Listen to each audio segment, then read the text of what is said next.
19 मई 2022 को 598 SRO के मुताबिक पाकिस्तान में इंपोर्टेड गाड़ी पे पाबंदी लगा दी गई। उसके बारे में जानते हैं, आइए चल के हाफिज साहब से मिलते हैं। इंडिया से गाड़ियां बनती हैं और जाती हैं जापान में, इंडिया से गाड़ी बनती है और जाती है गल्फ में, इंडिया से गाड़ी बनती है जाती है श्रीलंका में, जाती है बांग्लादेश में, दुनिया के कोने कोने में जाती है। आप 2019 से अब तक जो फॉरेन रेमिटेंस देखते हैं कि वो हाई और हाई होता जा रहा था, उसकी एक बहुत बड़ी वजह गाड़ियों की इंपोर्ट थी। जो गाड़ियां आपने एलसी के जरिए पिछले 2 सालों में इंपोर्ट की, वो अंडर इनवाइसिंग होकर इंपोर्ट होती रही। गवर्नमेंट को उसमें अरबों खरबों रुपए की ड्यूटी की मद में नुकसान दिया गया। आप यहाँ पे सोलर पे सब्सिडी देने के बजाय आप उसके ऊपर 17% टैक्स लगा रहे थे। देखिए, ये जो बिजली वाली गाड़ी है ये फ्री चार्ज होगी। अब लोकल गाड़ी वाला इतना स्ट्रॉन्ग हो चुका है, गवर्नमेंट के इदारों के अंदर उसका इन्फ्लुएंस इतना है, वो पेनिट्रेट कर चुका है। इलेक्ट्रिक गाड़ियों में इस्तेमाल होने वाली बैटरियों का दुनिया का सबसे बड़ा जखीरा आपके कैपिटल से सिर्फ 150 किलोमीटर की मुसाफत पे है।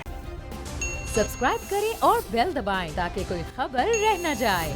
अस्सलाम वालेकुम, मैं हूं तारिक महबूब, आपका होस्ट, और इस वक्त मैं मौजूद हूं पंजाब के सबसे बड़े गाड़ियों के शोरूम में हाफिज सज्जाद मोटर पे। हाफिज सज्जाद साहब के पास उनसे चल के जानते हैं कि 19 मई 2022 को 598 SRO के मुताबिक पाकिस्तान में इंपोर्टेड गाड़ी पे पाबंदी लगा दी गई। पाकिस्तान में जो ओवरसीज़ पाकिस्तानी अपने मुल्क में अपना एसेट जोड़ के जो गाड़ियाँ पाकिस्तान में भिजवाते थे और उसके बाद उसकी ड्यूटी की मद में 400 गुना ड्यूटी भिजवाते थे, उसके ऊपर पाबंदी लगा दी गई है। उसके बारे में जानते हैं, आइए चल के हाफिज साहब से मिलते हैं और हाफिज साहब से जानते हैं कि इसके मार्केट पे क्या असरात हैं और ऐसे क्या नुकसानात हैं कि हमेशा गवर्नमेंट जो भी आती है वो आते साथ गाड़ियों के ऊपर सबसे पहला अटैक करती है। आइए चलते हैं। अस्सलाम वालेकुम। बिस्मिल्लाहिर्रहमानिर्रहीम। आपने बड़ी अच्छी बात की कि जो भी गवर्नमेंट आती है वो सबसे पहले गाड़ियों पे ही क्यों आती है, बाकी चीज़ें हैं उनको क्यों नहीं छेड़ती। अगरचे इस मरतबा ये जो आप SRO जिसका आपने तज़किरा किया है, इसमें दूसरी जो चीज़ें हैं उन पे भी बैन लगाया गया है। लेकिन गाड़ियों के हवाले से अगर हम देखें तो जो यूज्ड कार पाकिस्तान में इंपोर्ट हो रही थी, उस वजह से एक मार्केट के अंदर एक जो कंपटीशन की फ़िज़ा थी और जो लोकल मैन्युफैक्चरर है वो मनमानियाँ तो कर रहा है पाकिस्तान में जब से ये आए हैं, लेकिन उस तरह नहीं कर पा रहा था कि इनको एक कंपटीशन मिलता था जापानीज़ यूज्ड कार से।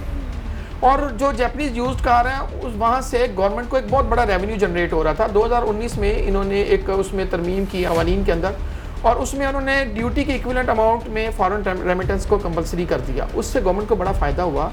आप 2019 से अब तक जो फॉरेन रेमिटेंस देखते हैं कि वो हाई और हाई होता जा रहा था, उसकी एक बहुत बड़ी वजह गाड़ियों की इंपोर्ट थी। हाँ, गाड़ियों की इंपोर्ट से मुल्क की इकोनॉमी को नुकसान हुआ, लेकिन वो कौन, वो CBU यूनिट जो आपने LC के जरिए पिछले 2 साल में एक तबाही मचाई और अंधेर नगरी थी, कोई चेक एंड बैलेंस नहीं था। आपने LC का आए, एक कंपनी ने 2 नंबरी की और वो कहती है आ जाएं, हम यहाँ पे प्लांट लगाएंगे, कब लगाएंगे ये नहीं बताया, और आपने उनको नवाजने के लिए खुली छूट दे दी। और उस सूरत में पाकिस्तान में इतनी गाड़ी इंपोर्ट होगी, इतनी गाड़ी इंपोर्ट होगी, और डॉलर यूँ फ्लाई किया आपका पाकिस्तान से बाहर गया और उसकी कीमत संभालने में नहीं आई। तो मैं समझता हूँ कि वो CBU यूनिट जो 0 मीटर पाकिस्तान में इंपोर्ट होता रहा, उसने ये सारी तबाही की। अगर इसके मुकाबले में आप जापानीज़ यूज्ड कार की बात करते हैं तो वहाँ से गवर्नमेंट सपोज एक क्रूज़र है, वो maximum 10 million PKR, 9 million, 8 million PKR में मैक्सिमम ये एक प्राइस होती है। PKR अमाउंट मैं बता रहा हूँ, 80 से 90 लाख की वो गाड़ी मिलती है, और उस पर जो ड्यूटी है वो 2 करोड़ रुपए के लगभग है। तो 2 करोड़ भी बाहर से आता था और 80-90 लाख रुपए भी बाहर से ही आता था, पाकिस्तान से तो कुछ नहीं जाता था। तो इस पर जो पाबंदी लगाएगी वो समझ से बाहर है। और उसके मुकाबले में जो गाड़ियाँ आपने LC के जरिए पिछले 2 सालों में इंपोर्ट की, वो अंडर इनवाइसिंग होकर इंपोर्ट होती रही। गवर्नमेंट को उसमें अरबों खरबों रुपए की ड्यूटी की मद में नुकसान दिया गया। और फिर वो गाड़ियाँ करती क्या हैं, आप देखें, जो जापानीज़ गाड़ियाँ हैं वो 25 किलोमीटर एवरेज है। आपके पास 6 मिलियन की गाड़ी CHR खड़ी है, 25 से 30 किलोमीटर उसकी एवरेज है पर लीटर। और उसके मुकाबले में जब आप वो गाड़ियाँ जो आप CBU LC खुलवा कर मंगवाते रहे, वो 8 से 9 किलोमीटर करती हैं, जो कि क्रूज़र की एवरेज है। V8 इंजन के साथ जो गाड़ियाँ 8-9 किलोमीटर करती हैं, आपने CBU यूनिट जो मंगवाए पाकिस्तान में और दरेग मंगवाए, और हिस्ट्री में पहली मरतबा 70 सालों में ऐसी कोई इंपोर्ट पाकिस्तान में नहीं हुई जो पिछले 2 सालों में पिछली गवर्नमेंट ने खुली छूट देकर इंपोर्ट करवाई। आप मुझे ये बताएं हाफिज साहब, आप थोड़ा सा नाजरीन को इंपोर्ट पॉलिसी समझाएं कि बेसिकली ये इंपोर्ट है क्या, यानी कि जो इंपोर्टेड गाड़ी यहाँ पर यूज़ में मंगवाई जा रही है, जिस तरह एक दौर में ये गाड़ियाँ बाहर से रिफर्बिश मंगवाई जाती थी, यानी कि रिकंडीशन गाड़ियाँ थी, एक्सीडेंटल गाड़ियाँ दुबई आती थी, दुबई से वो गाड़ियों को रिकंडीशन करके यहाँ पर इंपोर्ट किया जाता था, फिर पॉलिसी को चेंज किया गया, फिर एक दौर में इनकी 10 साल पुरानी गाड़ी को भी इंपोर्ट खोल दिया गया, फिर उसके बाद 5 साल कर दिया, फिर 3 साल कर दिया। अब थोड़ा सा इसके बारे में नाज़रीन को बताएं कि ये इंपोर्ट पॉलिसी है क्या, ये बेसिकली ये गाड़ियों की इंपोर्ट पॉलिसी क्या है? मैं आपको बताता हूँ। असल में देखें, ये इंपोर्ट पॉलिसी कोई ऐसी इंपोर्ट नहीं है कि XYZ आप पाकिस्तान में बैठे हैं, मैं पाकिस्तान में बैठा हूँ और हम गाड़ी इंपोर्ट कर सकते हैं, ऐसा तो कुछ नहीं था कि कोई लूटमार मची हुई थी। ये एक बड़ी ही रिस्ट्रिक्शंस के अंदर एक इंपोर्ट थी, और वो इंपोर्ट कैसी है, उन ओवरसीज़ पाकिस्तानियों के लिए जो बाहर रह के काम करते हैं और वो वहाँ से पैसे कमाकर पाकिस्तान में अपने इस्तेमाल के लिए या अपने किसी अजीज़ को गिफ्ट करते हैं, तो उसके लिए वो बाहर से गाड़ी खरीदते हैं और वो गाड़ी खरीद कर पाकिस्तान में भेज देते हैं। पहले तो बात यहाँ तक थी, फिर आप SRO आप लेकर आए 52(1) 2019 में, आपने उस RO के जरिए पाबंदी लगा दी कि आप बाहर से गाड़ी तो भेजते हैं लेकिन ड्यूटी की मद में जो पैसा वो तो बाहर से नहीं आ रहा, तो आपने कहा कि वो ड्यूटी का पैसा भी बाहर से भेजें। अब पाकिस्तान में 2 तरह से फॉरेन रेमिटेंस आना शुरू हुआ, एक गाड़ी की सूरत में आगे ओवरसीज पाकिस्तानी गाड़ी भेज रहा था, फिर आपने उस पर ड्यूटी की कंडीशन लगाई तो वो ड्यूटी भी अकाउंट में डालता है। सपोज वो सऊदी अरबिया में बैठा हुआ है तो सऊदी अरब से वो अपने अकाउंट में पैसे डिपॉजिट करवाता है, वहाँ से वो पाकिस्तान में अपने किसी रिश्तेदार के अकाउंट में पैसे ट्रांसफ़र करता है। अब देखिए दोनों सूरतों में गवर्नमेंट के पास क्या आया, रेवेन्यू आया है पाकिस्तान में से गया तो कुछ भी नहीं। एक उसने गाड़ी भेजी, सपोज 1 करोड़ के लगभग वो गाड़ी थी, तो 1 करोड़ पे वो आ गया। 2 करोड़ ये लॉ है और इसमें कोई चेंज नहीं कर सका आज तक। अमेंडमेंट आपने की और उस अमेंडमेंट पे आपने कहा कि 2 करोड़ ड्यूटी बाहर से भेजो, भाई उन्होंने बाहर से ड्यूटी भी भेज दी। अच्छा, अब आप मुझे ये बताएं कि लोकल गाड़ी है उसका क्या क्राइटेरिया, जरा उसके बारे में थोड़ा सा बताएं। देखिए लोकल गाड़ी भी तो यही हो रहा है। अब लोकल गाड़ी वाला इतना स्ट्रांग हो चुका है, गवर्नमेंट के इदारों के अंदर उसका इन्फ्लुएंस इतना है, वो पेनिट्रेट कर चुका है, वो क्लर्क लेवल से लेके मिनिस्टर लेवल तक वो पेनिट्रेट कर चुका है। उसको कोई पूछता नहीं है, वो कीमत 4 मरतबा बढ़ाता है, वो 10 मरतबा बढ़ाता है। एक गाड़ी आप 2018 में 28-27 लाख रुपए की सिविक बेच रहे थे, फिर कौन सी क़यामत आई कि वो गाड़ी आप 6.5 मिलियन पे ले गए। और जो 6 मिलियन की गाड़ी आप दे रहे हैं वो क्या पाकिस्तान में बन रही है, वो भी तो CKD पार्ट्स आते हैं यहाँ पे, आप जस्ट उनकी असेंबलिंग करते हैं और असेंबलिंग करके आप कहते हैं नहीं हम तो लोगों को रोजगार दे रहे हैं। लेकिन आप मुझे एक चीज़ बताएं कि अगर वो पार्ट्स आते हैं तो पार्ट्स के ऊपर क्या ड्यूटी नहीं पे करनी पड़ती, या पार्ट्स के ऊपर ड्यूटी वो ज़्यादा ले लेते हैं? यानी कि अगर आप CPU यूनिट्स मंगवा रहे हैं, यूज़ में अगर गाड़ी आ रही है, पर्सनल बैगेज में, ट्रांसफर रेजिडेंसी में या गिफ्ट स्कीम में, तीनों में ड्यूटियों का तो कोई फर्क तो नहीं है मेरा ख्याल है, तीनों एक जैसी ड्यूटी है, कोई फर्क नहीं। यानी कि तीनों पैकेज जो ओवरसीज के लिए हैं उसमें ड्यूटी ज़्यादा गवर्नमेंट को जा रही है या CKD की मद में ड्यूटी ज़्यादा जाती है? CKD में तो पीनट भी नहीं जाता। यहाँ पे जो 6 मिलियन की ये गाड़ी बेच रहे हैं उस पर ये गवर्नमेंट को 17% सिर्फ देते हैं, टोटल 17%। आप उसकी कैलकुलेशन निकालें, 17% गवर्नमेंट को क्या जाता है। और वही गाड़ी जब आप जापान से एक इंपोर्ट करते हैं तो आप एक में CHR है 6 मिलियन की गाड़ी है, आप उस पर लगभग 25 से 26 लाख रुपए ड्यूटी पे करते हैं। इस वक्त 28 से 29 लाख है। मुझे एक बात बताएं, हम यानी कि एक अब जनरल सी बात करते हैं, पाकिस्तान में क्या आपका दिल नहीं करता कि आपकी गाड़ी पाकिस्तान में मैन्युफैक्चरिंग करें हम लोग यहाँ पे, हम उसको क्यों नहीं एक्सपोर्ट करते? सर देखें 2 बड़ी बातें हैं। एक तो यहाँ पे एक ऐसे चूरन बेचे गए जिनका हमारे रोज़गार से ताल्लुक़ नहीं था, हमारी रोज़गार की दुश्मनी बनाई गई। चाइना और जापान का एक लंबी हिस्ट्री है उनकी दुश्मनी की, वो हमेशा एक दूसरे के हरीफ रहे। लेकिन चाइना की बड़ी बड़ी कंपनी BYD में आपको मिसाल देता हूँ, वो अब बसें बनाती है और चलती जापान के अंदर है।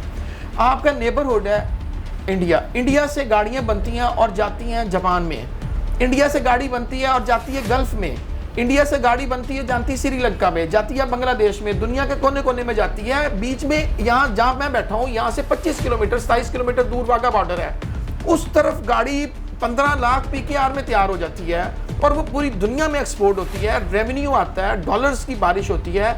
हम यहाँ पे बैठे हुए हैं, 25 किलोमीटर का गैप है और हम क्या करते हैं कि हमारे पास वो 1.5 अरब की मंडी है, एक इंडिया जिसपे सारी दुनिया इन्वेस्टमेंट करती है कि वो 1.5 अरब की मंडी है। आपको नहीं लगता ये CKD बंद कर देनी चाहिए? अगर यहाँ पे वो बना ही नहीं सकते, अगर इंजन भी नहीं बना सकते, अगर गाड़ी की बॉडी नहीं बना सकते, सिर्फ यहाँ पे शीशा बनता है या यहाँ पे टायर बनता है पाकिस्तान में, वो भी अब गाड़ियों को पाकिस्तानी टायर नहीं इस्तेमाल हो रहा, वो भी इम्पोर्टेड ही टायर डाल के आ रहा है। अब आने वाली जितनी भी गाड़ियाँ हैं, बिल्कुल आप सही फरमा रहे हैं, ये बंद होना चाहिए। यहाँ पे ये पिछले 40 साल से ये लोग यहाँ पे एक तमाशा लगा के बैठे हुए हैं कि हम यहाँ पे मैन्युफैक्चरिंग कर रहे हैं, इन्हें कुछ अरसे के लिए टाइम दिया गया कि आप CKD में मंगवाएं पार्ट्स और उसके बाद यहाँ पे उनकी मैन्युफैक्चरिंग शुरू करें। लेकिन आज तक किसी कंपनी ने, हाँ होता ये है कि जितना पैसा पाकिस्तान से ये कमाते हैं उतना पैसा ये बाहर ले जाते हैं। नाज़रीन, मैं आपके साथ एक बात बड़ी मज़े की शेयर करता हूँ कि इलेक्ट्रिक गाड़ियाँ जो हैं वो तकरीबन 28 से 30 यूनिट में मुकम्मल चार्ज हो जाती हैं और 28 से 30 यूनिट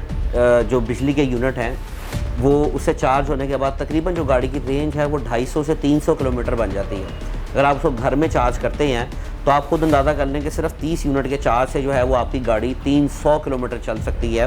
तो क्या गवर्नमेंट को ये चीज़ नज़र नहीं आ रही? अगर आप, मैं एक कनाडा मुल्क है उसके हवाले से मैं आपसे डिस्कस करता हूँ कि वहाँ पर लॉ पास कर दिया गया कि अगर आपने कोई घर तामीर करना है तो उस घर में एक दरख्त और एक इलेक्ट्रिक चार्जिंग जो है वो आपका सॉकेट हो तो आपको घर बनाने का नक्शा जो है वो आपका पास होता है।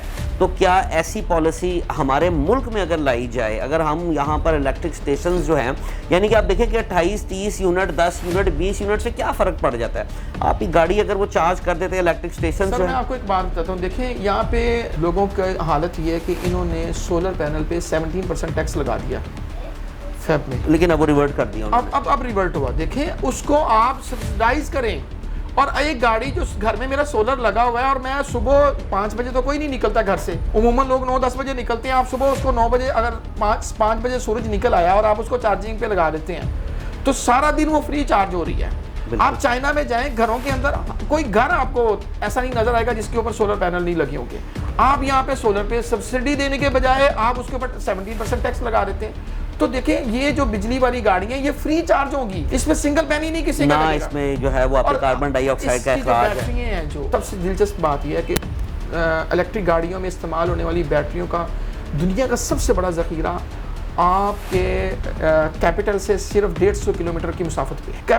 इलेक्ट्रिक गाड़ियों की बैटरियों में इस्तेमाल होने वाला मटेरियल का सबसे बड़ा ज़ख़ीरा दुनिया में अफगानिस्तान के अंदर है। लिथियम बैटरियों के अंदर जो मटेरियल इस्तेमाल होता है उसका सबसे बड़ा ज़ख़ीरा अफगानिस्तान के पास। तो हम वो मैन्युफैक्चर भी नहीं कर रहे खुद, वो भी हम इंपोर्ट कर रहे हैं। हम किसी तरफ भी नहीं जाते ना कि कोई लॉन्ग टर्म पॉलिसी हो हमारी। आप अफगानिस्तान के साथ देखिए, आपकी मर्जी की गवर्नमेंट है वहाँ पे। नहीं तो इतनी बड़ी-बड़ी यूनिवर्सिटीज़ यहाँ बनी हुई हैं, इतने बड़े-बड़े रिसर्च सेंटर बने हुए हैं, यूनिवर्सिटीज़ के अंदर वो रिसर्चर्स हैं, डॉक्टर बन रहे हैं, साइंसदान बन रहे हैं, तो वो ना इंजन बना सके ना बैटरियाँ बना रहे हैं, यानी कि लिथियम बैटरियाँ बना दें। चले गाड़ियों की कोई चीज़ तो यहाँ पे मैन्युफैक्चर करें। ये बात तो तब हो कि आप देखें कि हमारे मुल्क का कोई इदारा भी अपना काम करता है। कोई भी इदारा अपना काम नहीं करता तो यूनिवर्सिटियों से आपको प्रोडक्शन की उम्मीद किस तरह है? वहाँ से आपको इनोवेशन की आप किस तरह कहते हैं कि कोई वहाँ पे बच्चा जो है वो कोई इनोवेशन लाएगा, कोई चीज़ वो जिद्दत चले नई ना बनाए, कोई जिद्दत ही ले आए, वो भी चक्कर नहीं है। चले कॉपी कर लें किसी की, तो कॉपी पेस्ट ही कर ले, तो एक तो उनकी हौसला अफजाई नहीं की जाती, दूसरा ऐसा इन्वायरमेंट ही नहीं है कि वहाँ पे इस बुनियाद पे किसी की तरक्की होती हो और इस बुनियाद पे किसी को हमने दुख ये है कि हमने बड़ी चीज़ों पे बड़े बड़े अवार्ड रखे हुए हैं, लेकिन आज तक हमने कभी किसी को बुलाकर किसी यूनिवर्सिटी के बच्चे को उसको कोई अवार्ड नहीं दिया कि इस बच्चे ने ये एक नई चीज़ ईजाद की है और हम इसकी हौसला अफजाई के लिए इसे ये कौमी अवार्ड दे रहे हैं। अच्छा, मैं आपको खुशखबरी सुनाता हूँ कि मेरे एक बड़े अच्छे दोस्त हैं, वर्कशॉप में मैकेनिक हैं और वो अपनी टोयोटा करोला को हाइब्रिड के ऊपर कन्वर्ट कर रहे हैं। इंशाल्लाह ताला वो मैं आपके साथ शेयर करूँगा। सिर्फ 3 लाख रुपया उनका खर्चा आया और उन्होंने उस अपनी करोला को हाइब्रिड पे कन्वर्ट कर लिया है। आजकल वो चूँकि उसकी टेस्टिंग जारी है, जैसे वो टेस्ट कामयाब होगा मैं आपके साथ उसका रिव्यू भी शेयर करूँगा। इसी के साथ आज के प्रोग्राम को हम इख्तिताम की तरफ लेके जाते हैं। मेरे मेहमान हाफिज़ सज्जाद का मैं बहुत बेहद मशकूर हूँ, इन्होंने अपने बड़े कीमती टाइम में से थोड़ा सा मुझे टाइम दिया और ये बड़ा ज़रूरी था ये जानना और नाज़रीन तक ये बात पहुँचाना कि ऐसा क्यों पाकिस्तान में आए दिन गाड़ियों की कीमतों को बढ़ाया जा रहा है, इसके ऊपर गवर्नमेंट तवज्जो क्यों नहीं दे रही और इम्पोर्ट पॉलिसी को बंद करके एक माहौल दोस्त गाड़ी को छीन लिया जाता है और माहौल पे जो उसके असरात हैं, जो पेट्रोल जितना जलता है उसकी मद में जितना बाहर हमारा डॉलर जाता है उसको हम लोग बचा सकते हैं, लेकिन हमारी उस पर तवज्जो नहीं जा रही। इसी के साथ अपने होस्ट तारिक महबूब को इजाज़त दीजिए। अल्लाह निगहबान।